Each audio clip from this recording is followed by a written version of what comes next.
20 دسمبر کو national bureau of disease control and prevention کے زلزلے کے بعد صحت اور وبائی امراض کی روک تھام کے ورکنگ گروپ کے مرحلہ وار جائزے کے مطابق چین کے صوبہ گانسو میں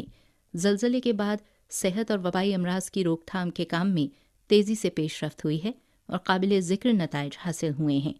اب تک آفت زدہ علاقے میں ورکنگ گروپ نے مجموعی طور پر 162 متعدی بیماریوں کے جراثیم کے نمونوں کو جمع اور ٹیسٹ کیا ہے، جبکہ پانی کے 43 نمونے جمع اور ٹیسٹ کیے گئے ہیں۔ زلزلے سے تباہ ہونے والے 2,10,000 مربع میٹر علاقے اور آباد کاری والے کلیدی علاقوں کو صاف کیا گیا ہے، نیز تشنج، خسرے اور ہیپاٹائٹس اے کی 2 لاکھ سے زائد ویکسینز کو بیک اپ کے لیے فوری طور پر متحرک کیا گیا ہے۔